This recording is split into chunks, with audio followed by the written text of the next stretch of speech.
uh, reminder, teman-teman reminder, begin with the end in mind, ya. Selalu kalau kita mau ngomong satu subjek harus tujuan kita apa?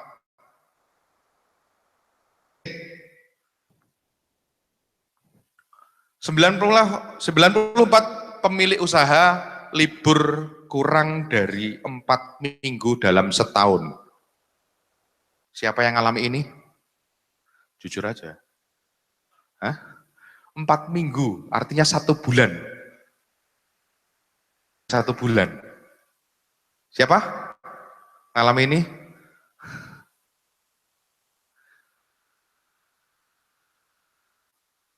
Nah, tantangan dari sistemasi biasanya itu justru malah ketidakpercayaan kita terhadap yang paling tuh. Nah, persepsi sistemasi itu adalah ribet, ya, buang waktu, dolan, jualan, karena sistemasi tidak menghasilkan duit. Salah.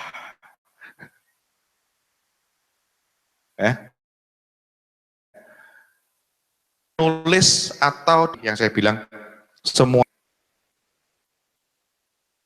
ya, teman-teman adalah ahli kebatinan, dukun, ya, yang bisa ya, monggo, karena kita bukan dukun, jadi tulislah prosedur-prosedurnya. Biayanya besar. Training orang,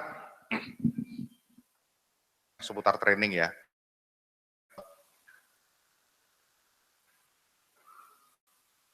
Memasak yang kuliner, ya. Masak itu harus urutannya, bahan-bahannya disiapkan dulu, bagaimana kita menyiapkan bahan-bahan itu, pemilihan bahannya dan sebagainya. Nah, ini divideokan aja dong, ya. Kalau selfie aja, ya. Kita sekarang pakai teknologi, ya. Gunakan teknologi, milih barang, milih material, milih bahan, pilih. Ini loh bahan yang bagus seperti ini. Dah, taruh tuh di bagian gudang atau di bagian pembelian, ya. Bahan yang bagus seperti ini. Cara ngerawat bahannya seperti ini, taruh di bagian gudang. Ya, caranya seperti itu. Cara jualan yang benar tuh seperti ini. Taruh di bagian sales, ya, pakai video. Sehingga nanti training itu akan jadi mudah. Kita nggak selalu mentraining orang. Ya, kita mulai, udah kamu tonton video ini, nanti kalau udah, nanti gantian saya review, kita gantian review. Ya, menyelaraskan proses antar bagian. Nah ini sebetulnya justru malah tantangannya di sini. Kalau saya bilang, bagaimana semuanya nyambung, ya. Ini ibarat kita gambar lingkaran, itu garisnya tuh nggak putus. Nah, sistem sendiri ini sering disingkat menjadi save yourself stress, time, and energy and money, ya. Jadi sebetulnya tujuan sistem itu justru malah ini loh, justru malah melindungi kita dari stres, ya, dari membuang-buang waktu, dari membuang-buang energi, dari membuang-buang uang, ya. Itu sistem malah justru seperti itu, kebalikannya kan. Nah, keuntungannya dari sistem adalah memudahkan orang untuk mengajarkan ke tim, ya. Kemudian mempermudah dalam memanage, ya. Mengukur aktivitas atau kinerja, ya. Kemudian troubleshooting. Kalau orang sudah punya sistem, ya, ada masalah-masalah itu kemudian kita tangani dengan cara, contoh misalnya teman-teman yang paling sederhana adalah sistem pembayaran. Oh, kalau mau order bayarnya lewat ini, itu sebetulnya suatu sistem, suatu SOP yang sederhana, ya. Nah, begitu ada pertanyaan, aduh nanti kalau itu banknya nggak bisa gimana dong kita? Banknya lagi offline nih, macet, gimana? Nah ini troubleshoot, harus ada troubleshootingnya. Ya. Itu kita biasakan mempunyai minimal ada satu backup plan atau satu troubleshoot di tempat-tempat, di titik-titik yang sering terjadi masalah. Kemudian keuntungan yang paling utama adalah ini, duplikasi. Jangan duplikasi adalah hanya buka cabang baru, tapi menduplikasi diri kita sebagai seorang owner ke anak buah kita di 4 bagian tadi, di bagian produksi, di bagian keuangan, di bagian SDM, di bagian jualan. Duplikasi. Nah, secara definisi seperti ini, ya, ini definisi berdasarkan kalau nggak salah Wikipedia. Sekelompok komponen dan elemen yang digabungkan menjadi satu untuk mencapai tujuan. Terus, jadi kalau kita ngomong sistem bisnis adalah elemen-elemen dari bisnis yang kita gabungkan. Proses pembuatan sistem, kalau kita ngomong sistemasi. Nah, yuk contoh. Hah? Siapa yang udah punya?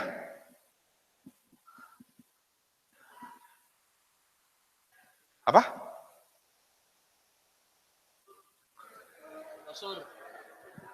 Brosurnya sudah punya, bagus. Ya, nah ini sebetulnya ini sederhana. Saya menggambarkannya dengan sebuah mobil adalah sebuah sistem, ya. Di situ ada, kalau kita ngomong sebuah sistem itu ada tujuannya, ada desainnya, ada kenyamanannya, ada keamanannya, kemudahan, performa, ketersediaan, ya, daya tahan. Terus kemudian, nah ini yang paling terakhir nih yang susah, emosional. Bagaimana kita mengikat internal kita secara emosional, eksternal pun kita ikat secara emosional. Branding itu mengikat customer kita secara emosional. Nah, kalau kita detailkan ternyata yang 9 tadi, itu sampai sebanyak ini loh. Makanya kalau di dalam teman-teman yang berpersepsi tadi, sistem itu ribet, mungkin sudah kebayang yang seperti ininya.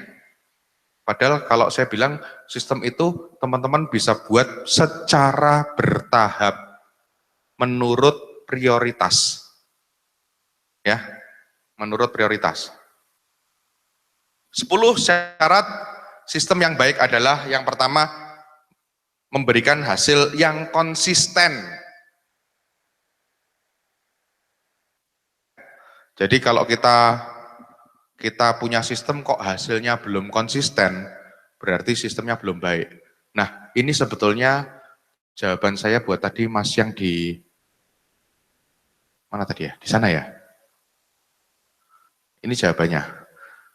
Kalau Mas yang di belakang, ini andai kata ada penjualan yang turun tadi kan, ya banyak penolakan, itu kan berarti kan sebuah sistem yang belum konsisten. Ini jawabannya di sini Mas. Jadi harus diperbaiki lagi. Mana pola yang baik, mana yang buruk.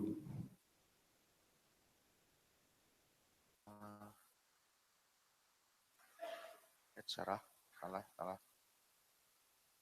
Sorry. Jadi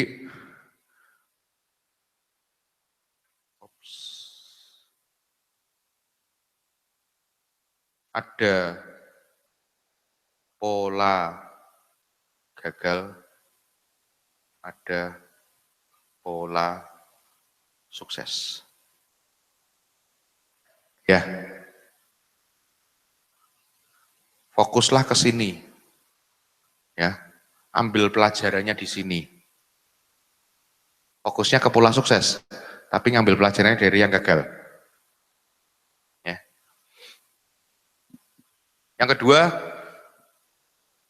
nah, the next process harus puas. Ya. Customer itu di dalam sistem, kalau di internal kita, orang bagian produksi itu customernya siapa? Orang bagian pembelian, purchasing, customernya siapa? Produksi, ya. Jadi mensuplai barang yang sesuai dengan kebutuhannya dan kualitasnya, ya. Jadi bukan cuma kebutuhan kuantiti, tapi kualitasnya secara kualitas, atau bukan cuma sekedar kualitas, tapi juga kuantitinya. Satu mesin butuh 1000 bahan X, misalnya seperti itu. Bahan X-nya disuplai, betul bahan X. Kualitasnya sesuai, tapi yang disuplai cuma 200. Itu berarti membuat orang lain tidak puas. Karena apa? Pemborosan nanti. Nanti ada kaitannya dengan pemborosan setting time-nya jadi tidak optimal.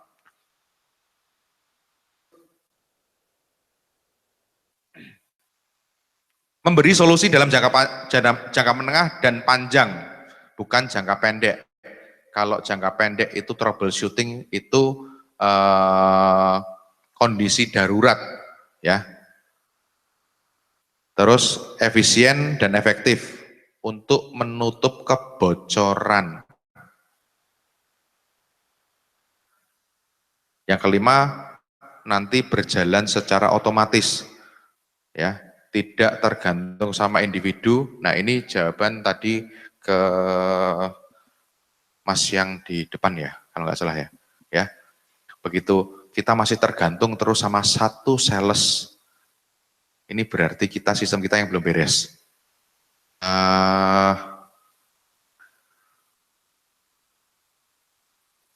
Contoh kita masuk ke salah satu departemen store, ya. Sebut aja misalnya contoh Matahari. Begitu kita nggak suka dengan satu salesnya, apa yang terjadi? Kita bisa kok pindah ke SPG yang lain. Ya, nah, ini ada yang menggantikan. Ini kan sistem ini. Ini sebetulnya sistem. Ya. Kemudian memudahkan pekerjaan. Ya. Detail tapi fleksibel. Nah, ini yang susah nih. Ini yang nggak mudah. Cukup detail aturan-aturannya tapi fleksibel. Artinya apa? Teknisnya dapat, policy juga dapat, ya. Harus punya dua sisi dalam mengatur kebijakan, ya. Ada yang sisi teknis, ada yang melihatnya dari sisi kebijakan. Saya punya kasus, salah satu anak buah saya waktu itu sakit, dan sakitnya itu berbulan-bulan. Sementara budget dari dari perusahaan untuk tunjangan kesehatan dia sudah habis, bahkan sudah over. Jatahnya tuh kalau nggak salah sekitar 15-an juta, dia sudah overnya nih, sudah sekitar 30-an juta. Karena sampai 2 bulan dirawat di rumah sakit. Nah, apa yang terjadi? Ini nggak sembuh-sembuh, saya mau pindah ke rumah sakit. Nah, saya pindah langsung ke rumah sakit yang lebih bagus. Ternyata di situ dia kurang dari 2 minggu dia sudah sembuh dan langsung bisa kerja. Tapinya biayanya over 30 jutaan tadi itu.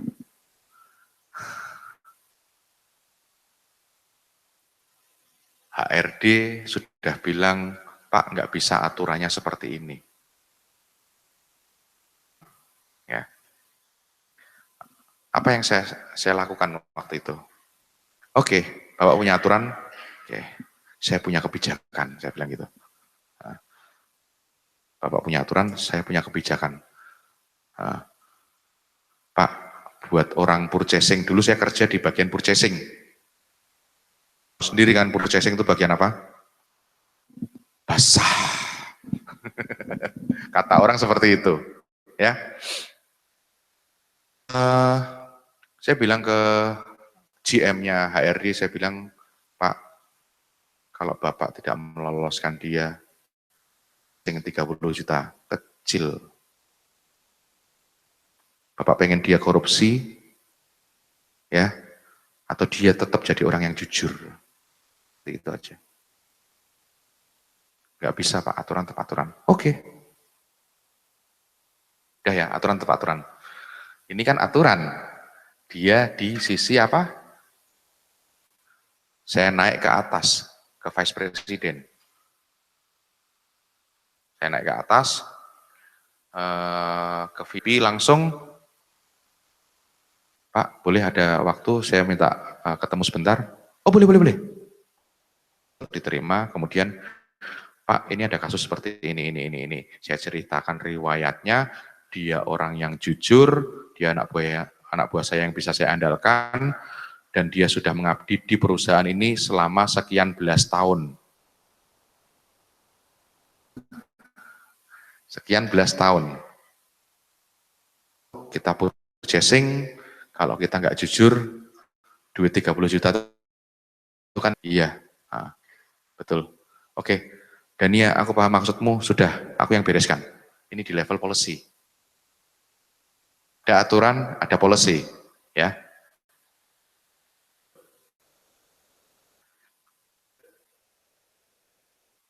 Terintegrasi.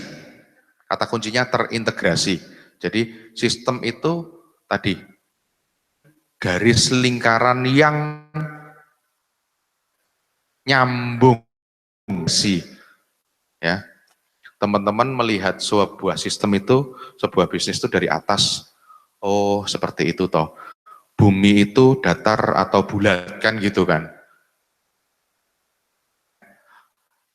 Dilihat. Ya. Terus ikut bertumbuh. Nah, ini biasanya kalau orang sudah sadar terhadap sistem, sistemnya juga ikut tumbuh. Akan ikut tumbuh. Yang terakhir, nah, sebetulnya inilah tujuan yang paling akhir, di mana sistem itu tidak tergantung pada manusia, tapi justru manusialah yang tergantung sama sistem akan menciptakan leader-leader yang baru. Ini intinya di sini. Gak usah difoto lah ya, kayaknya materi kan nanti dibagikan ya. Ada kok. Estimasi, yang pertama, teman-teman harus mengidentifikasikan bisnis prosesnya teman-teman. Ini kita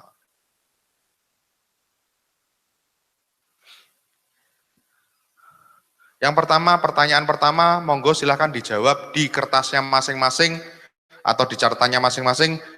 Pertanyaan pertama, bisnisku ini menghasilkan apa?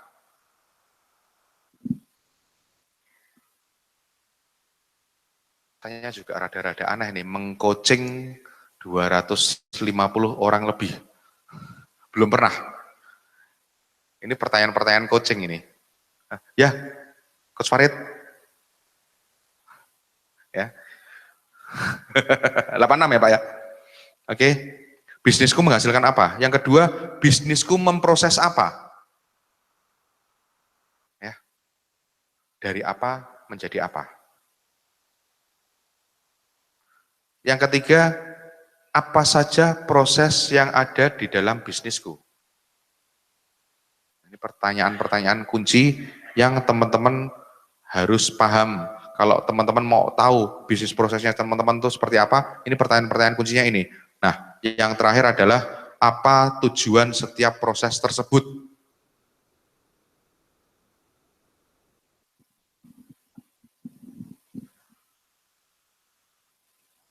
Di setiap proses, contoh di gudang, apa sih tujuan proses di dalam gudang? Di produksi, apa sih tujuan proses produksi?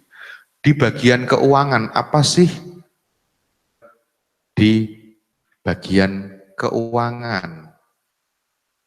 Pahami tentang itu, tujuannya dulu yang didefinisikan. Ya, bisnisku menghasilkan apa? Ya, kemudian mapping. Langkah yang kedua adalah mapping, ya, membuat ya flow proses, kemudian batas-batasnya, kemudian otorisasinya, siapa yang berwenang, siapa yang melakukan dan siapa yang berwenang, ya. Nah, pengembangan dalam sistemasi bisnis itu urutannya yang pertama justru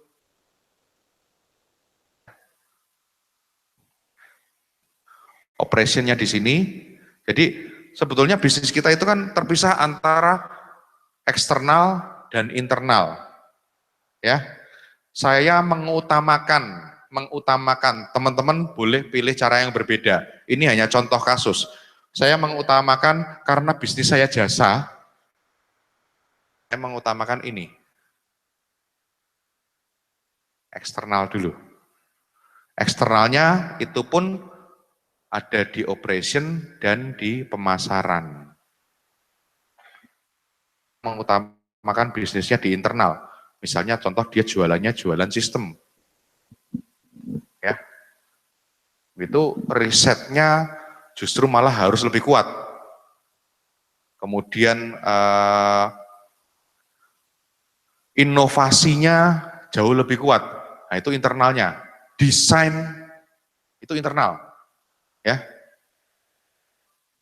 Nah, pengembangan sistemasi bisnis itu dari mulai produksi dan pemasaran dulu. Kalau saya menyarankan pola yang seperti ini jauh lebih enak, ya. Kalau kita mau mensistemasi dari produksi dulu, kemudian pemasaran, keuangan, baru SDM. Yang paling terakhir memang SDM.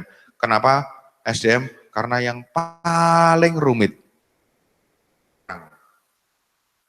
Ya, siapa yang paling seneng ngurusin orang?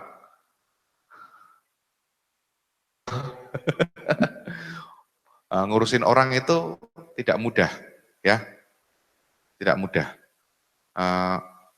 Ada orang-orang yang dalam tanda kutip punya bakat leadership yang bagus, itu enak ngurusin orang. Ya. Itu biasanya orang-orang seperti itu orang-orang yang sudah apa ya, levelnya level bijak, ya. Jadi dia tahu mana antara aturan dan mana antara policy. Level yang sudah matang, ya. Level yang sudah matang. Ya. Balik ya. Ya.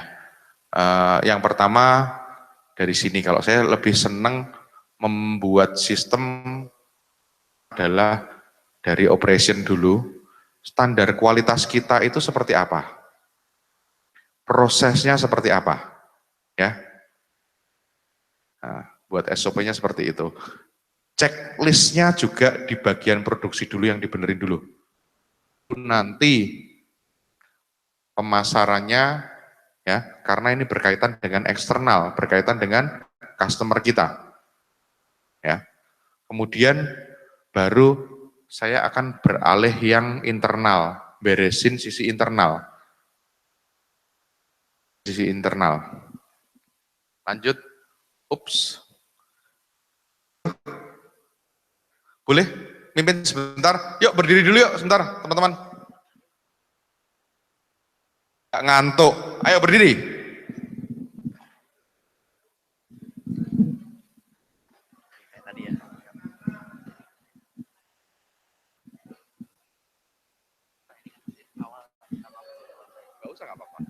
Cek.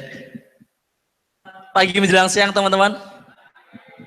Ada yang masih belum berdiri? Yang sisi sini nih, yang sisi sini semua sudah berdiri nih kayaknya.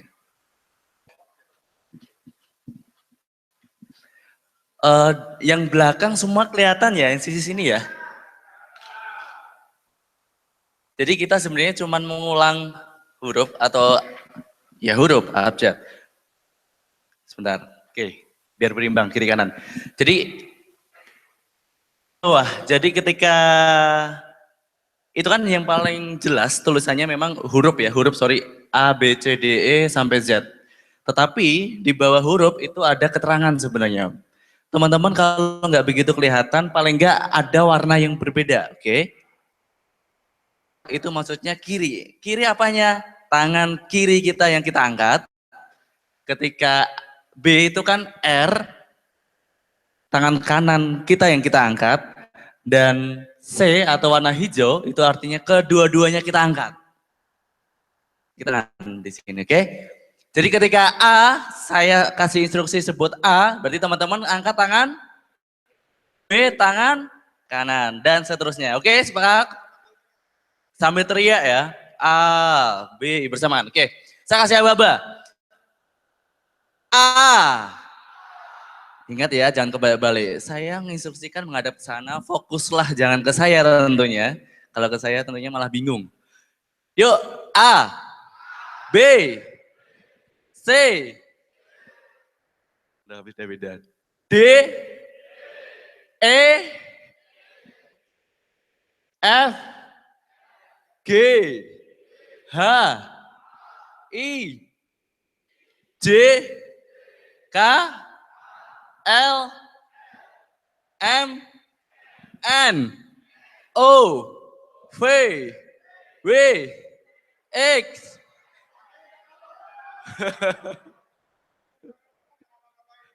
Tuh kan. Oke, tadi alurnya demikian. Sekarang kita coba atur ya. Semuanya fokus, pokoknya menghadap ke sana. Karena kita akan fokuskan, oke. Balik. Z.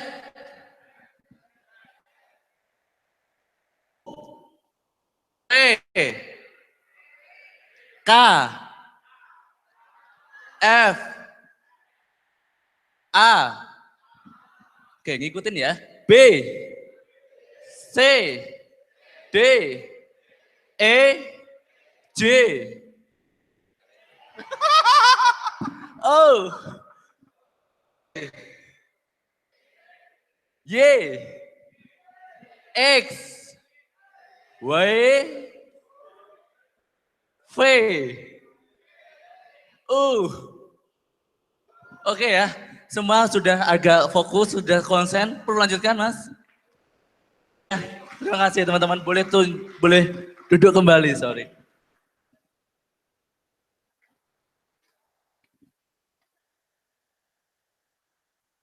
Ada yang nggak ngapa-ngapain, yang di belakang tadi loading ya. Oke. Yang ketiga adalah bagaimana kita memanage level of detail. Ya, step ketiga memanage level of detail. Ya, hati-hati dalam hal ini. Detail juga repot. Misal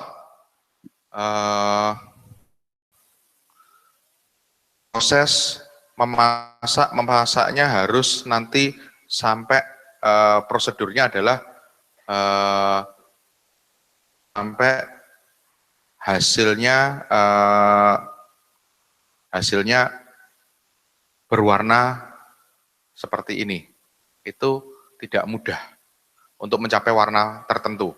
Nah, ini kan membuat suatu level SOP yang terlalu detail.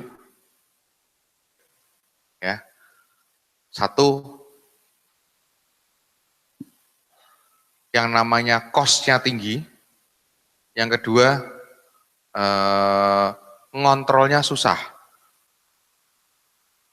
Implementasinya saja susah, apalagi kontrolnya. Ya, manage level of detail. Nah, yang penting adalah critical process di tiap bagian teman-teman. Critical process, misalnya di bagian keuangan, critical processnya apa? Apa contohnya? Dokumentasi, ya, apa? Pencatatan, ya.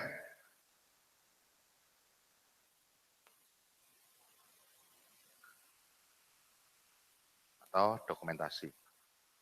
Terus, apa lagi?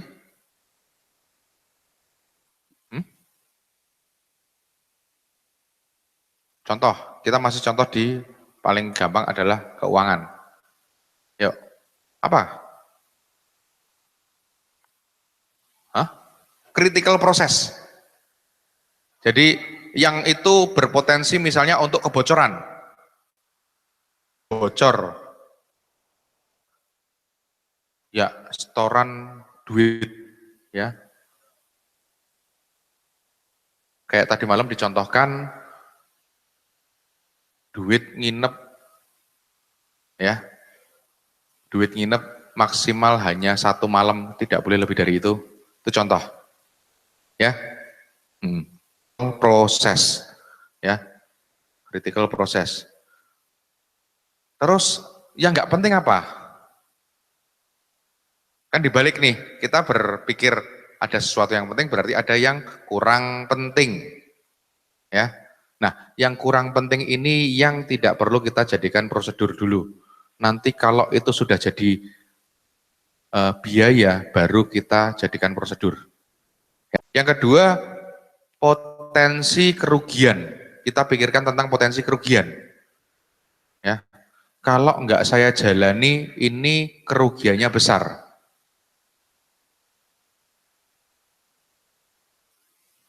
Contoh, satu proses, misalnya Indomie, ya, kalau airnya kurang jadinya gosong, atau kalau airnya nggak mateng, justru malah apa? Rasanya nggak enak, ya kan? Ini saya ngasih gambaran contoh yang sederhana dulu ya. Ya. Kalau airnya nggak mateng, malah rasanya nggak enak. Ya. Ininya, mie-nya benar-benar nggak mateng. Kok ketawa ada apa, Pak? Sering. Masak Indomie sendiri. Ya. Berapa biaya yang harus dikeluarkan? Nah, ini kita memanage level of detail. Jadi nanti ada prosedur, ya, ada prosedur itu yang namanya prosedur level 1. Kemudian diterjemahkan ke level 1, ya. Prosedur penjualan.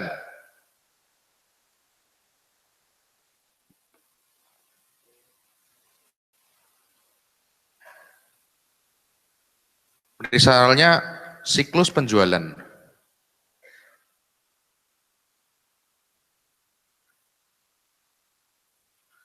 Siklus penjualan. Siklus penjualan apa yang dilakukan? Biasanya apa? Yuk, boleh yuk, satu yuk. Kita ambil studi kasus yuk. Siapa yang mau? Oke, Mike. Studi kasus.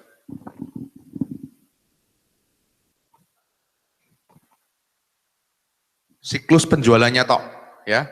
Orang datang sampai orang bayar, siklus penjualan. Yuk. Ya. Terus. Ya. Karena saya ada case yang penjualan online, mungkin saya pakai yang penjualan online aja ya, Pak. Oke, penjualan online.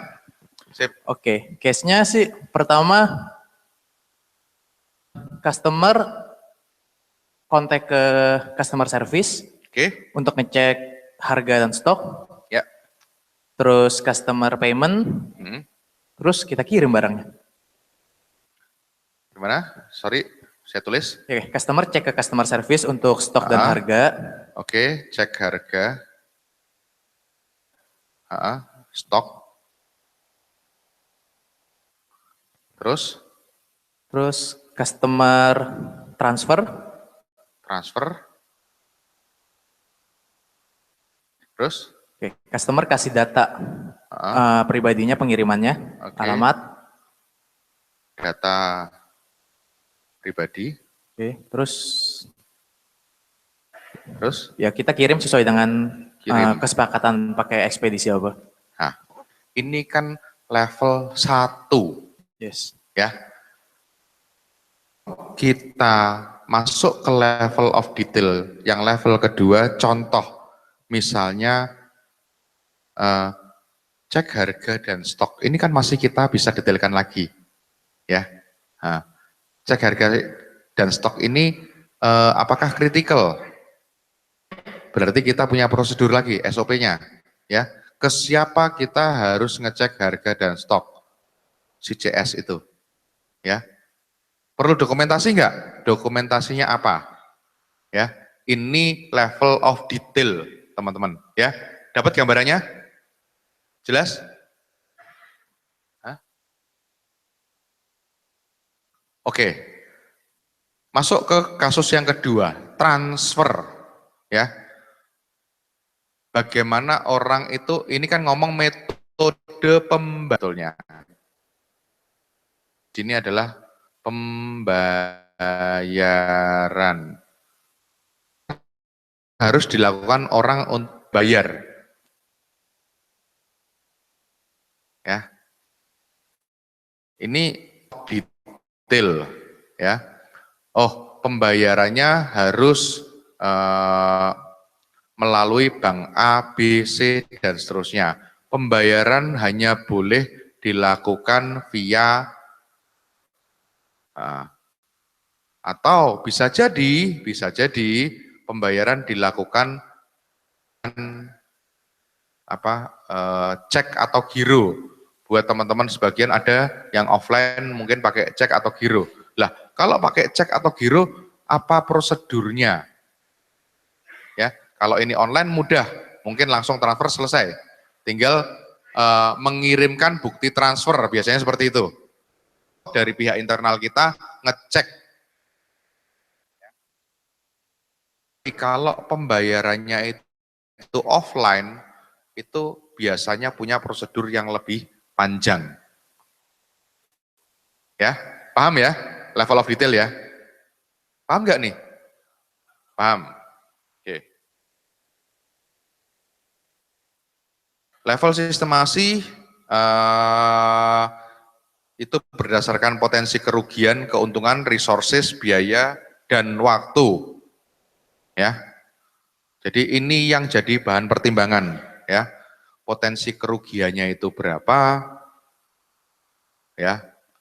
Terus kalau kita masuk ke level of detail yang lebih detail, misalnya contoh di bagian keuangan, kita sudah punya orang admin. Kalau kita mau mendetailkan prosesnya, ternyata kita harus rekrut orang lagi, resources-nya nambah. Ya, teman-teman. Resources-nya nambah.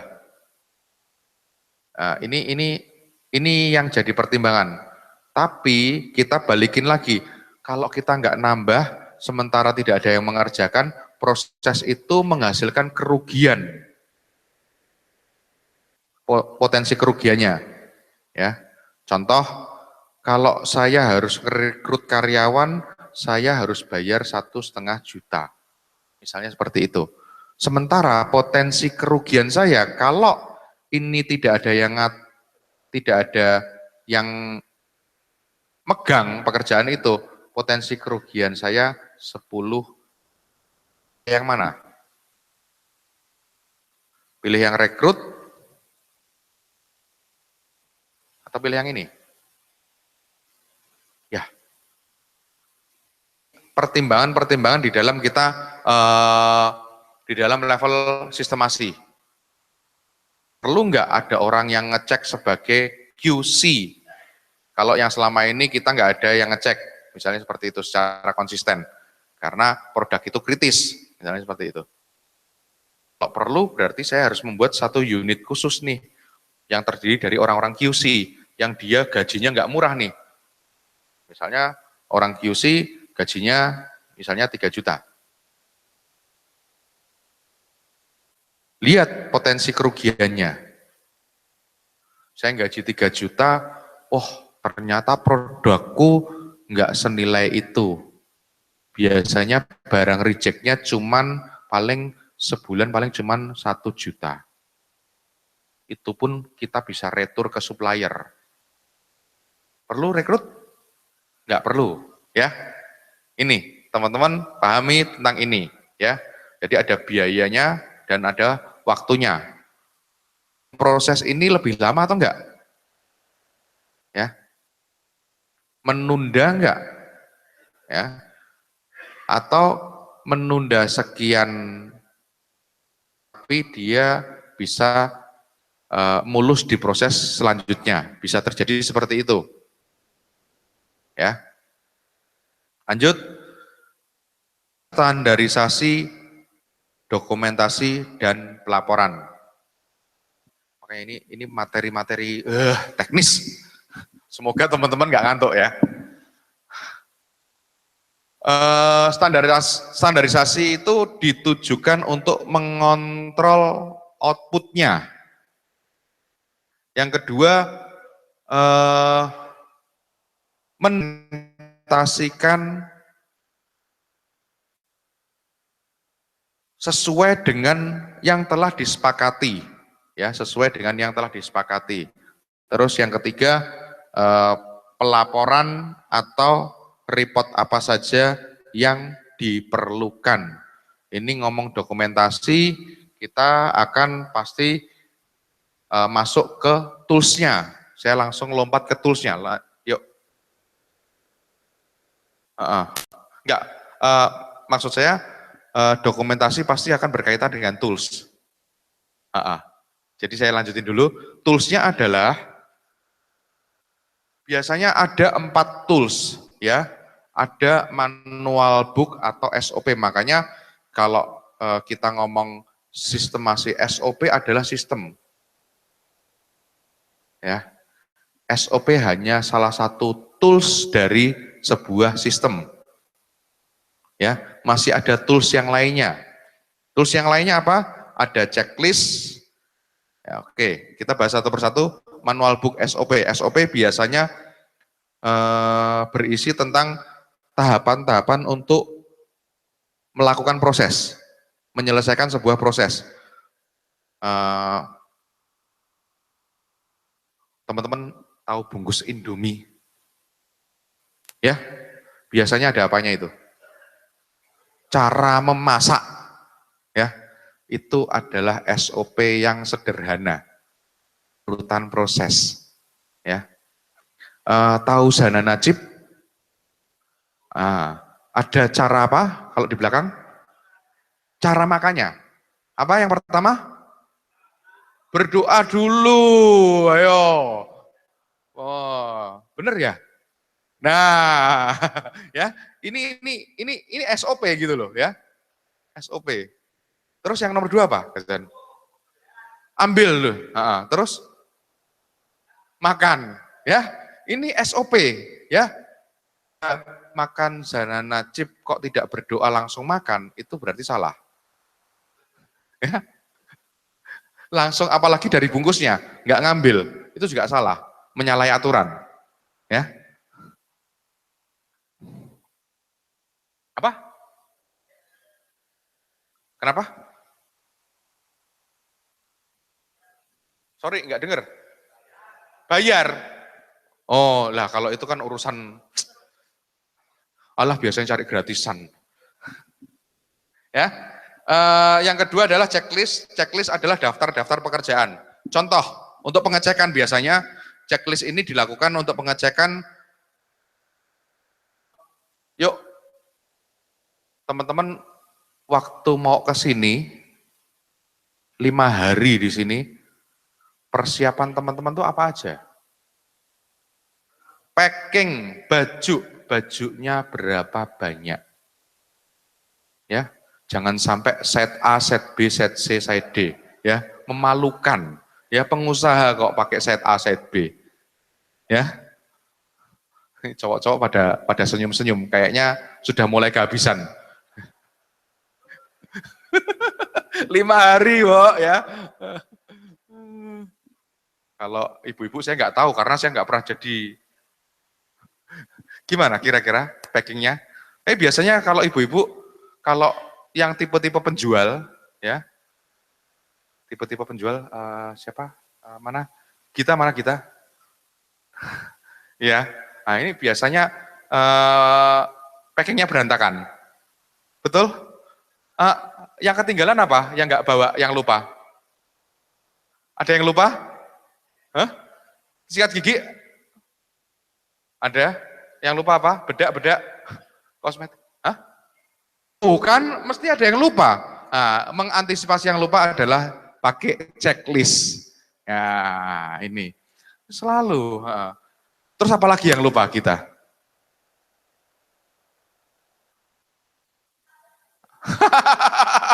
Belum sadar, jangan-jangan tiket pulang belum beli. Biasanya gitu.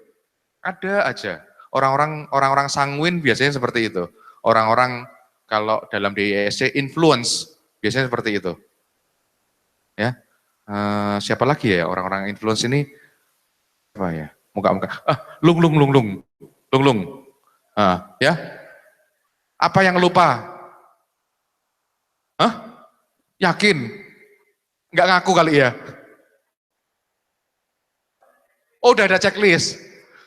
Biasanya mungkin yang natain istri kali ya.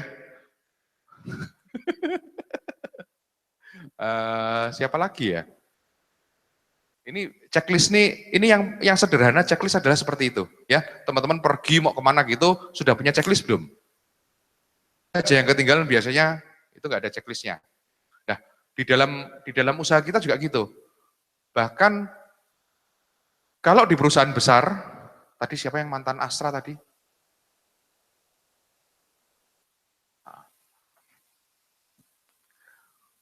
Dokumen aja ada checklist dokumennya, betul Pak? Nah, saya dulu bekas di anak perusahaan Astra juga Pak. Ada pertanyaan tadi? Apa? Maksudnya seperti apa tuh?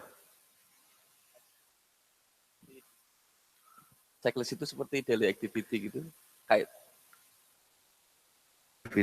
sebentar, saya mau mencoba menyamakan persepsi dulu. Yang Mas buat daily activity itu seperti apa? tugas-tugas harian. Apa? Tugas harian. Tugas yang harian. harus saya lakukan misalnya dalam satu hari gitu. Oh bisa, ya mungkin bisa jadi seperti itu. To-do list ya. Ya, bisa. Checklist yang sederhana, kamar mandi. Ya. Oh, sabunnya sudah ada, masih ada. Terus kemudian apa lagi? Biasanya kalau di kamar mandi, sampo, gayungnya ada, ya. Jangan sampai orang masuk nggak ada gayungnya udah terlanjur pipis, repot kan? Ini checklist sederhana. Biasanya kalau di cleaning service itu ada checklistnya panjang tuh, kecil-kecil, ya. Teman-teman masuk ke hotel, masuk ke satu gedung seperti hotel atau gedung pertemuan yang besar-besar, biasanya atau mall yang bagus, itu di kamar mandinya ada checklistnya. Bagian-bagian ini yang dibersihkan.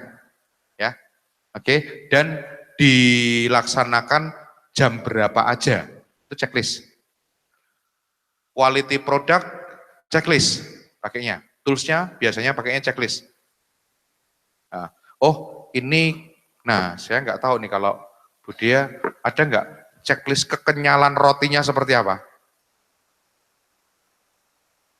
Ada ya? Oh tuh, sampai kekenyalan roti aja ada. Apa? Nah tuh ya. Ada, ya. Kita membiasakan diri pakai checklist tentang kualitas. Checklist biasanya berkaitan dengan kualitas, kemudian script. Nah, script ini adalah narasi, bentuknya narasi. Bentuknya narasi bagaimana kita contoh melayani pelanggan. Ya, greetingnya pertama apa? Ya, terus kemudian apa yang pertama kali kita setelah greeting kita ngapain? Apa biasanya yang ditanyakan? Apa? Apa Bu? Apa?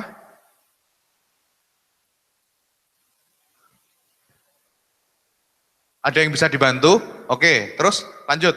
Ini contoh ya, yuk. Terus, setelah itu apa lagi? Nama, tanya nama. Nah, dengan siapa? Nanya, ya. Nanya, terus lanjut. Contoh yuk, contoh. Gak apa Anita? Tanya nama. Oke, dengan Dania, terus lanjut. Kita ini aja, contoh. Halo Mas Dania, ada yang bisa dibantu? Iya, saya lagi mau cari produk kuliner. Kan? Kuliner. Ya, snacknya apa? Saya mau makan gado-gado. Mau makan gado-gado. Iya, ada mau pesan gado-gado. Oh, kok gado-gado snack? Enggak, ini contoh-contoh aja iya, gitu loh. Iya. Oke, contoh aja. Mau pedas atau enggak, Mas? Nah, ini kan contoh nih ya. Ditanya standar, ini kan pertanyaan-pertanyaan yang standar. Saya biasanya lombok satu aja, cabenya satu. Minumnya apa?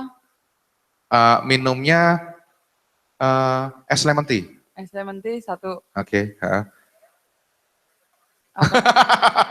Sekarang atau besok? Oh ya, makan sini bawa pulang. Apa? Makan sini atau dibawa? Oh ya, es teh kan makan sini.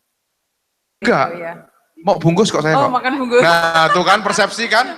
Kalau tidak ada narasinya, tidak ada ininya, tidak ada contoh skripnya, itu timbul persepsi. Oke. Ya, timbul persepsi. Oke. Siapa yang produk online? Jualan online? Yuk. Online. Coba yuk, online. Siapa? Boleh. Apa ya? Oke, online. Produknya apa? Hijab. Hijab. Saya harus jadi hijab bro dulu. Hijab bro. Oke, saya yang telepon. Halo, selamat pagi. Selamat pagi. Ada yang bisa dibantu?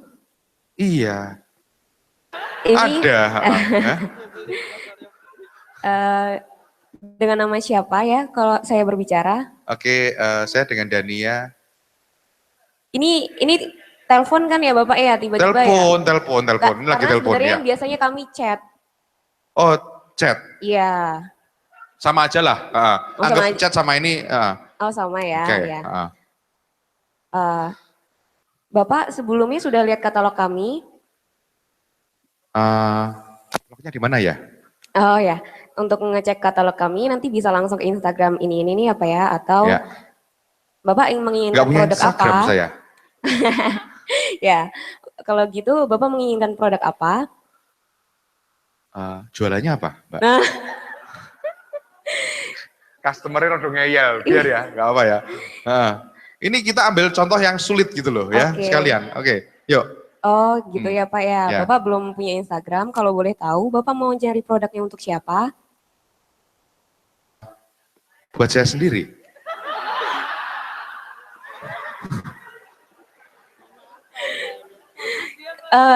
Kalau hijab itu biasanya memang nanti dipakainya khusus ahwat-ahwat gitu Bapak, gimana? Oh iya, loh. Kalau malam saya ahwat. Oh ya. Enggak. Lanjut. Oke, saya mau beliin istri saya. Oh gitu ya. Untuk kalau boleh tahu istrinya umur berapa ya Pak ya? Wah ini ngomong umur sensitif nih. Dilarang ngomong umur ke wanita. Kan Bapak nanti biar kami bisa mengerti seleranya seperti apa. Eh, Iya. langsung, pinter. Masih 19 tahun umurnya. Oh ya. Saya baru 22 gitu loh, Oh, kan gitu. gitu kan. Berarti seumuran ya Pak dengan saya. Oh iya. Lanjut, terus? Oke, jadi yang dibutuhkan mau hijab atau mau satu style sekalian Bapak? Belum tahu nih. Oh gitu, jadi kalau ini untuk kado ya Bapak ya? Iya, untuk Oh, kado. untuk kado. Kok Kalau tahu untuk mbaknya? Iya. Kalau untuk kado nanti kami ada mempunyai paket spesial, nanti kami tambahkan untuk packaging khusus, untuk spesial kado, dan untuk nanti ada kami paketkan yang memang mempunyai feel yang sama dengan umur anak 19 tahun. Bapak mau milih yang 1 pieces, 2 pieces, kalau yang 2 pieces nanti ada bonusnya loh Bapak. Oke, sebentar. Menurut teman-teman ya, teman-teman ya menilai. Rosa. Mbak Rosa ini kira-kira sudah punya skrip belum?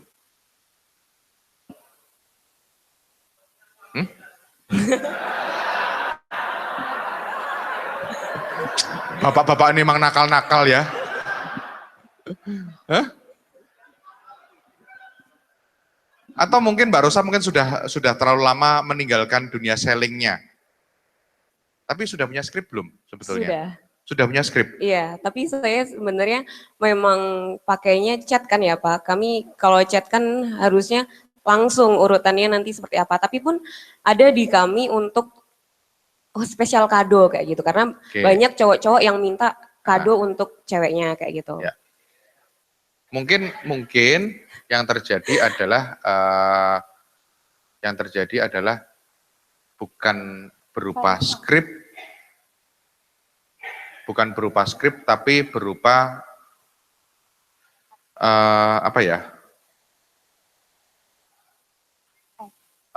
cuman sekedar FAQ aja, ya, bukan narasi bentuknya.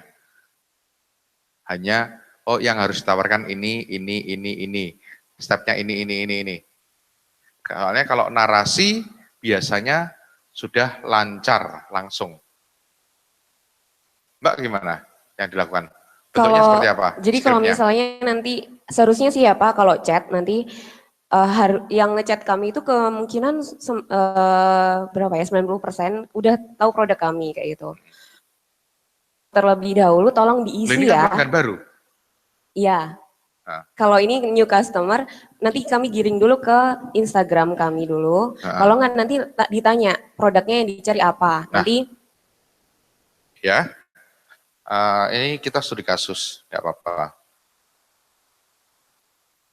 Yang pertama digiring ke Instagram. Sorry, salah.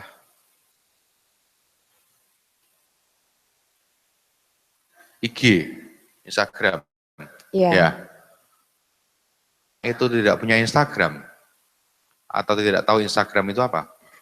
Karena kontak kami terpampang di Instagram, Pak. Jadi kami memang basicnya anak online Instagram yang memang saya dapat kontaknya dari teman. Oh, dari teman ya. Itu nanti paling nggak nanti kami kasih bukan. Kalau misalnya memang mau dibantu untuk produknya itu bisa kami share produk yang diinginkan kayak gitu. Tapi memang nggak bisa keseluruhan karena memang. Contoh. Ini kita contoh real nih ya. Ya. Ini mungkin kasus ini tidak dialami atau seandainya kasus ini terjadi di tempat Mbak siapa tadi? Rosa. Mbak Rosa.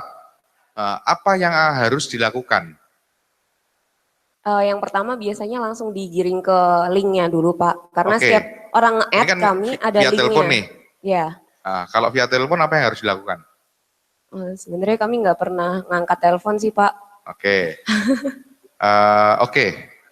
Kita tetap via online, Oke, chat, via ya, chat. chat. Terus setelah itu Nanti bilang via IG, saya nggak iya, punya IG, punya IG. saya nggak punya. Oh, nggak punya kayak Misalnya gitu. seperti itu. Kalau nggak punya nanti kan kami ada 2 saluran ya Pak, WhatsApp sama Line Ad.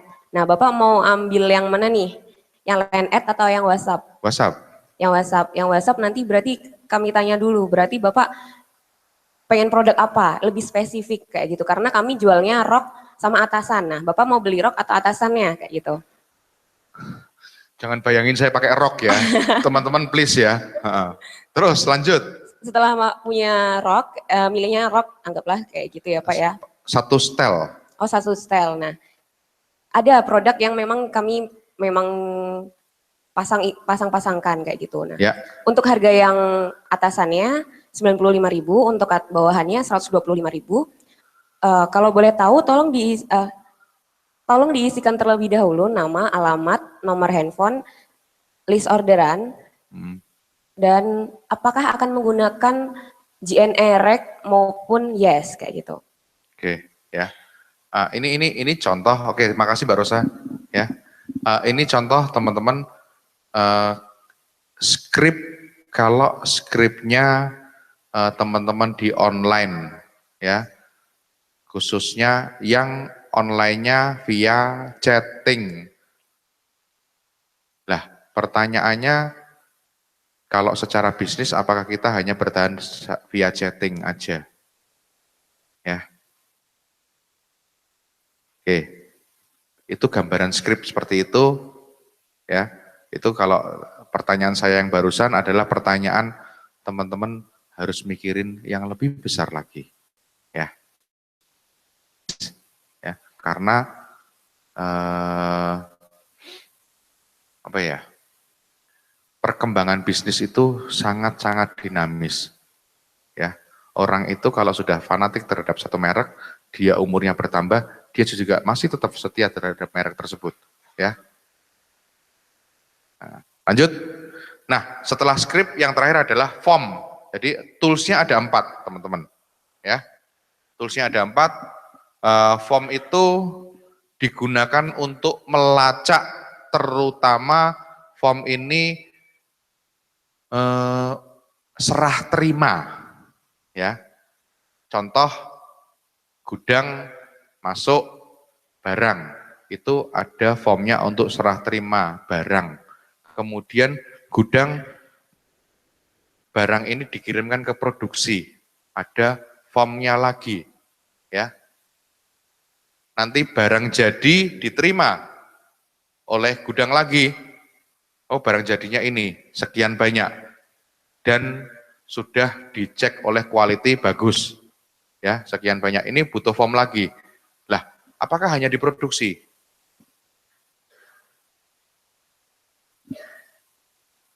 Siapa yang pernah terima komplain dari customer? Ya, punya formnya nggak komplain? Nggak punya. Lupa. Hah, beneran Mas? Terus gimana kita mengukurnya? Apa? Ya, pengalaman baru sebulan kemarin tuh saya nempel ini saran kritik di dinding gitu. Tujuannya sih untuk perbaikan resto kita gitu, Pak. Saya kasih iming-iming banyak gitu. Kalau saran kritik Anda akan dapat hot mie plus steak plus es teh gitu. Ya. Itu saya baru saya tawarkan ke teman-teman tim itu pada ketakutan gitu. Kalau nanti seperti itu banyak yang ngasih saran gimana Pak gitu. Kayaknya sih enggak, pengalaman saya enggak, kita tunggu aja gitu. Ternyata hari pertama kedua itu enggak ada. Tapi setelah sebulan itu kemarin tuh gerombolan 3 orang, kayaknya sih motifnya sama gitu. Dan gratisan kayak gitu, terus karyawan juga. Coba saya kan yang itu masuk ke nomor HP saya. Saya juga kemarin juga masih jawab karena sibuk ya jawab sedapatnya lah gitu kan. Dan itu karena menu-menu ini saya hapus dan ingat ya beberapa saja gitu. Di handphone. Ya. Kenapa nggak di laptop, Pak? Ya. Ya kepraktisan sih. Kemarin sempat nyoba di note di handphone, tapi ya saya orangnya nggak disiplin ya Pak. Nah, tuh ya, problemnya di situ, bukan problem di masalah customer komplainnya, tapi menangani customer komplain ini. Nah, sistemasi butuh konsistensi. Ya, Pak. Nah, itu masalahnya. Nah, itu masalahnya. Kalau itu masalahnya adalah masalah kebiasaan. Ya. Nah, manual book, saya kasih contoh manual book itu selalu manual book itu ada input, proses, dan output. Ya, nama prosesnya apa? Nah, ini isinya. Biasanya isinya SOP adalah nama prosesnya apa, tujuannya apa. Ya, tujuan dari sebuah proses itu apa sih? Ya. Kemudian ada PIC-nya, siapa orang yang bertanggung jawab, person in charge. Kemudian ada penanggung jawab. Jadi satu level di atasnya, ya, penanggung jawab. Nah, kemudian ada bagian-bagiannya, ya, bagiannya apa? Terus atau ini secara organisasi ya bagian itu. Kemudian, nah, durasi ini lamanya batas lamanya proses tersebut.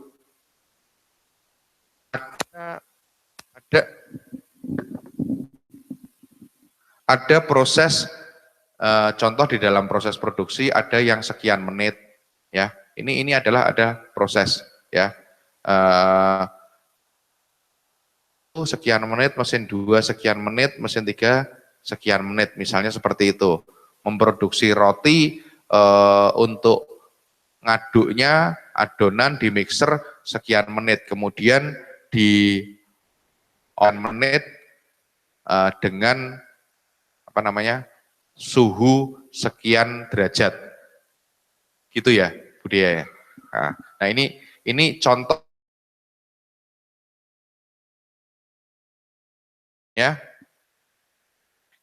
Di bisnis online mungkin melayani customer, satu orang customer kita layani selama berapa menit, ya.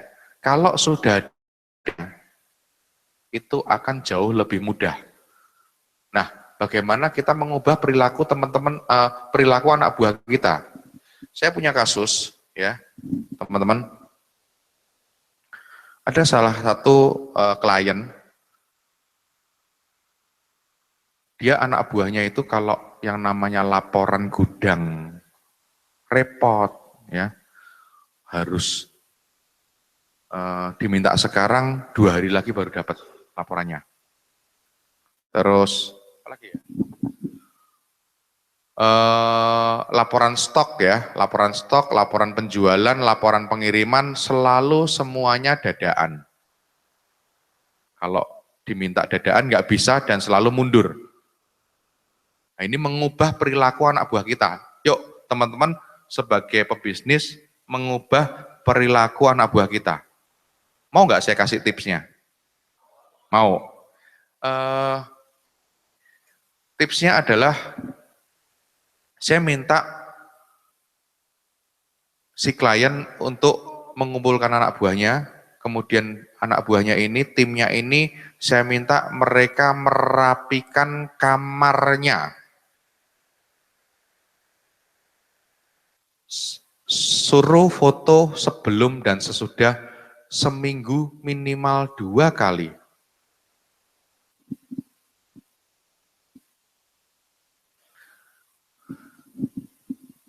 Ini uniknya coaching seperti itu. Ngasih PR-nya aneh-aneh, kadang nggak ada hubungannya. Lah, penjelasannya apa?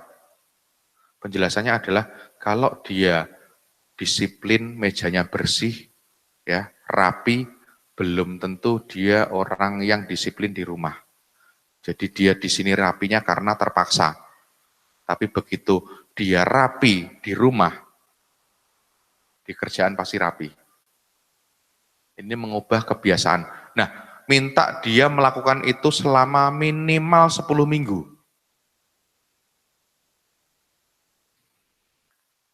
Minimal 10 minggu. Ya. Minimal 10 minggu. Biasanya, nah ini yang terjadi. Yang terjadi waktu itu di salah satu klien saya, yang tadinya laporan stok itu tidak pernah ready, sekarang ready. Laporan penjualan hari ini diminta, ya, sore diminta sama bosnya, siap. Yang tadinya bagian sales nih, bagian sales itu tadinya bisa melayani 20 orang pembeli, ya tadinya 20 orang pembeli dalam satu hari mulai dari jam 7 pagi sampai jam 5 sore, sekarang dia bisa melayani 30 pembeli. Tanpa kita ngerubah kebiasaan dia di kantor, yang kita ubah kebiasaan dia di rumah. Terus yang terjadi lagi, pengiriman itu yang biasanya dia ngirim barang itu 2 kali dalam sehari, mobilnya keluar, ini dia bisa sampai 3 kali dalam sehari, karena dia ngatur rutenya ke sini, ke sini, ke sini, sini, urut, bagus, kemudian penempatan, penataan barangnya juga mudah untuk di unloading, mudah diturunkan, sehingga kebiasaan-kebiasaan ini berpengaruh pada operasional. Nah, itu yang terjadi. Ada yang mau praktek? Berani? Mau? Yakin? Yakin nggak? Hah? Kenapa? Yakin? Gimana, maaf?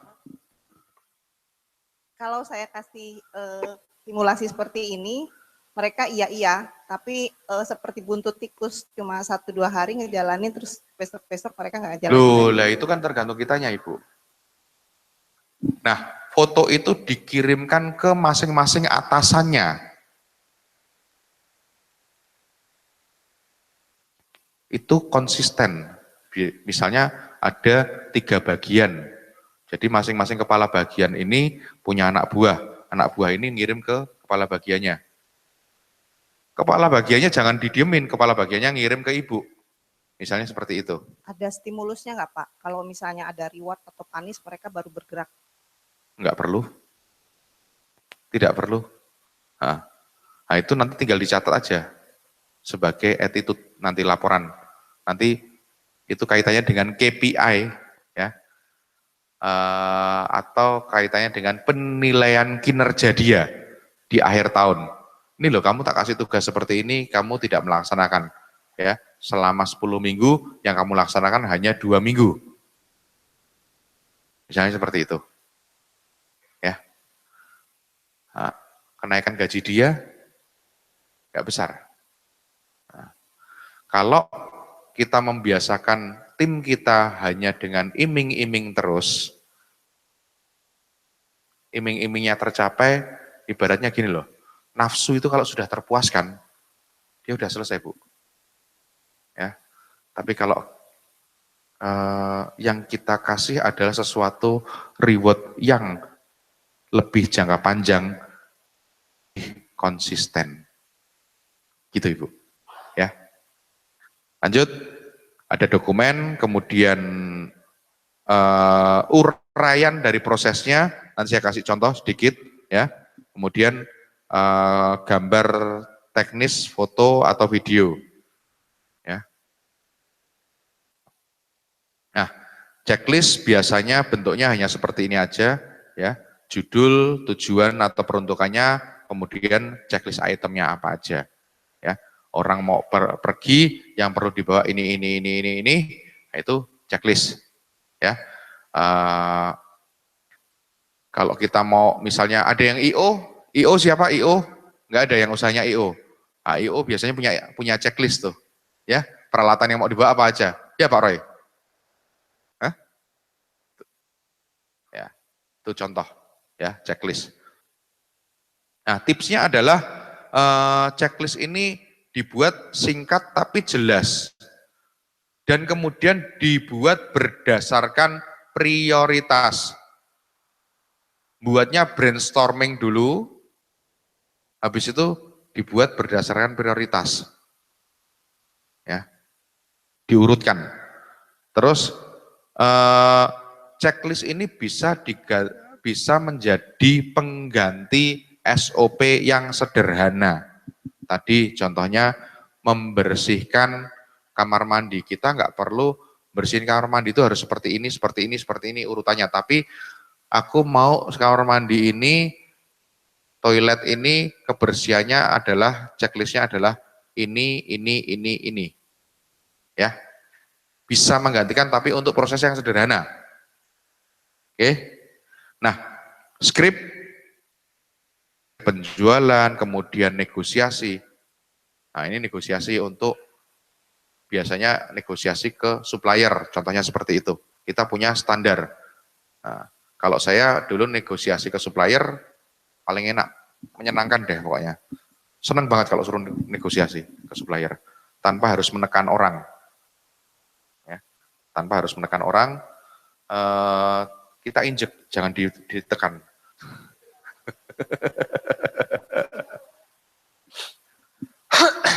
Saya punya kasus, satu waktu itu dikasih target, ini dari supplier itu harganya ngasih penawaran satu item barang 1,2 juta. Targetnya adalah 412.000. Sadis ya. Nah ini di sini apa yang harus saya siapkan? Balik lagi, ini checklist. Apa yang harus saya siapkan?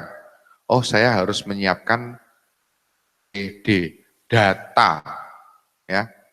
Negosiasi tanpa data, ya, itu nanti bakal malu-maluin. Ya. Data saya siapin, kemudian informasi yang lainnya. Saya ngelihat kapasitas produksi dia lagi penuh atau enggak. Ini informasi, ya. Di situ bisa jadi bahan negosiasi, ya. Kemudian saya cari lagi informasi lagi yang lainnya. Oh, kapasitas dia ternyata belum penuh dan dia pakai tenaga-tenaga PKL. Oh, berarti kalau tenaga-tenaga PKL biasanya terus saya lihat lagi, saya cari informasi lagi, oh ternyata dia mesinnya itu pakai kerjasama dengan satu lembaga pendidikan. Lebih murah lagi. Cari supplier seperti ini. Kapasitas dia punya, mesin dia punya, kemudian harganya murah. Terus yang bakal jadi masalah apa? Oh, dia kemungkinan yang jadi masalah adalah suplai bahan bakunya, dia tidak punya suplai yang lebih murah dari saya. Saya kasih suplai informasi, suplai bahan baku. Saya minta dia beli ke supplier saya bahan bakunya. Nah, ini makanya di dalam negosiasi nggak cuma sekedar omongan. Data penting. Ya, data itu penting. Akhirnya setelah selesai negosiasi, dari 1,2 juta itu jadi 410.000. Sadis. Ya, teman-teman saya bilang, kamu memang Afgan. Ya, kalau nego sadis banget. Apa? Oh, win-win dong, Pak. Win-win karena apa? Dia loadingnya dia tadinya kosong, dia sekarang terpenuhi loadingnya, dan saya sajikan datanya bahwa, oh, ini loh sebetulnya kalau kamu mengikuti prosesnya seperti ini, suplai bahan bakunya dari tempatku, kamu akan punya keuntungan seperti ini, prosesnya seperti ini, cycle time-nya seperti ini. Itu punya keuntungan sekian. Nah, yang paling terakhir adalah, kalau kamu tidak bisa dengan suplai dengan harga sekian, berarti kan aku rugi. Misalnya katakanlah 600, percuma. Kalau nggak bisa jualan daripada rugi, aku mendingan batalin order. Jadi sama-sama tidak rugi. Aku nggak merugikan kamu dan kamu tidak, aku juga nggak rugi dari customerku, kan gitu. Buat apa bisnis kita rugi? Nah, ini teknik-teknik negosiasi. Kapan-kapan deh kita ngobrol lebih dalam. Ada skrip tentang customer complaint. Wah, customer complaint ini seru kalau kita ngomong customer complaint.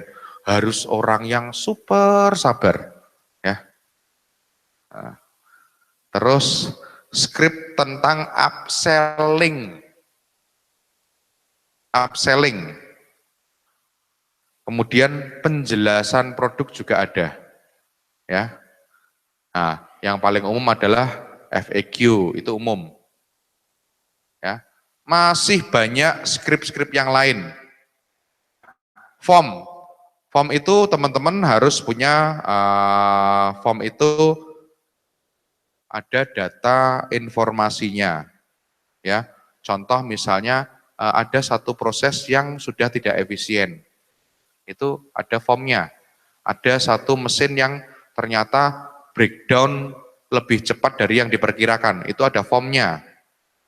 Ya. Ya. Kemudian ada pengukuran dan penilaian, ya. Terus ada serah terima. Nah, inilah tracking, ya. Form itu dijadikan tracking tools. Oh, ini serah terima dari proses A ke proses B.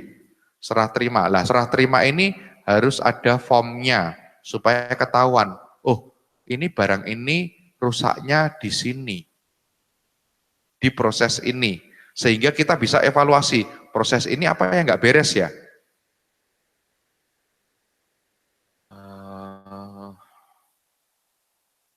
Ada yang pernah nonton film The Passenger? Kok itu? Hah? Passenger, ya. Itu kan checklistnya banyak, ya. Kemudian dari checklist ada ini, walaupun ini sudah otomatis semua, sudah berbasis IT, tapi ada report-reportnya di sini, ya, teman-teman. Kemudian ada, nah ini ada yang laporan bebas, yang itu isinya adalah rekam kejadian. Artinya laporan ini laporan-laporan yang memang kasus-kasus untuk menampung kasus-kasus yang baru yang terjadi, ya, kasus-kasus yang jarang terjadi. Nah, isinya apa? Nah, isinya ada judul, tujuan, objektif, kemudian data atau informasi. Nah, dari rancangan-rancangan tadi, teman-teman, kita itu sudah punya rancangan. Rancangannya udah sesuai belum sama hasilnya? Ya, rancangan sistem itu udah sesuai belum sama hasilnya? Disitulah kita butuh simulasi dan integrasi. Biasanya sebelum suatu sistem itu diterapkan, kita simulasikan dulu di tim inti kita, ya, dengan tim kecil dulu, disimulasikan. Ini efeknya apa? Ini efeknya apa? Ini efeknya apa? Kita melakukan ini, efeknya apa? Ya, tadi sebetulnya, mohon maaf, Mbak Rosa, tadi sebetulnya adalah simulasi. Ya, andai kata ada kemungkinan nggak terjadi orang itu dapat informasi, ya, bukan dari Instagram, tapi dari temannya yang sudah beli. Dan orang itu tidak punya Instagram, ada kemungkinan seperti itu? Nah, antisipasi apa yang harus kita lakukan? Ya, itulah simulasi sebetulnya. Ya. Nah, ini step terakhir, sosialisasi. Ini yang paling berat. Orang itu tadi loh, biasa tanda tangan pakai tangan kanan, terus suruh tanda tangan pakai tangan kiri. Ya, mengubah kebiasaan. Kalau sudah ini sudah disimulasikan dan sudah diperbaiki, sudah bagus, mau diimplementasikan ke seluruh, tantangannya di sini. Mengubah kebiasaan dalam skop yang lebih besar. Mungkin kalau di tim inti kita gampang merubahnya, karena orang-orang yang punya komitmen. Begitu di level bawah. Disitulah kita harus menyadarkan ke mereka, satu dengan pertanyaan, apa efeknya kalau ini nggak berjalan? Ya. Yang kedua, kemudahan, dibalik kemudahan apa yang bisa didapat jika ini terjadi, ini direalisasikan. Ya, prosesnya lebih gampang, lebih smooth, lebih bagus, ya. Itu. Lanjut. Oke. 4-step learning process. Di dalam mengimplementasikan ini ada 4 step, ya. Ada 4 step. Yang pertama biasanya kalau kita contoh, kita tadinya nggak bisa nyetir mobil. Ya, tadi nggak bisa nyetir mobil. Yang pertama itu mungkin ibu-ibu biasanya nih, ibu-ibu nyetir mobilnya nggak bisa, ya, dan nggak kepingin bisa nyetir mobil. Mulai setelah punya anak, si bapaknya juga sibuk, suami sibuk, akhirnya apa? Waduh, anak sudah mulai gede nih, harus mulai nganter-nganter ke sana ke sini, pakai mobil. Akhirnya dia timbul kesadaran, conscious.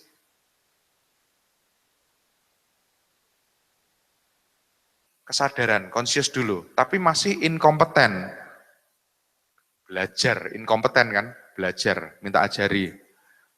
Nah, setelah diajarin, bisa, kemudian dia mulai. Biasanya kalau nyetir mobil pertama masih gini nih. Ya, bungkuk, deket, setir sama dadanya tuh deket. Gitu. Nanti semakin lama, semakin gini. Nyetir mobil, ya. Nah, bahkan kalau sudah ahli biasanya sambil WA-an. Siapa yang gitu? Banyak, ya. Kok sakit mana? Nah, itu yang paling biasa tuh. Nah, terakhir tadi, nyetirnya udah tangan satu, ya, sambil WA. Ya, itu sudah unconscious, kompeten. Nah, kalau seperti itu kita mulai ada continuous improvement. Apa itu? Waduh, kalau mobil manual tuh kok gak enak ya. Kayaknya ngelihat punya temen pakai mobil matic lebih enak.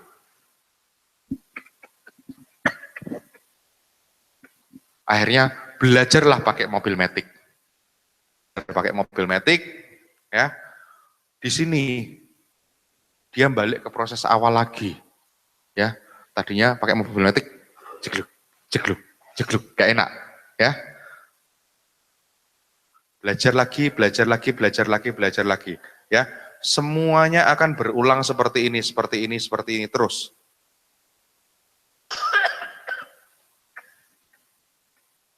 Jadi teman-teman kalau mau mengimplementasikan sesuatu, yang pertama yang harus dilakukan adalah membangun kesadaran dulu. Yang penting itu, sadar bahwa ini dibutuhkan. Dibutuhkan, dia tidak akan jalan. Ya. Nah, 7 langkah sistemasi sudah. Ya, sudah selesai. Nih, semuanya, 7-nya seperti ini.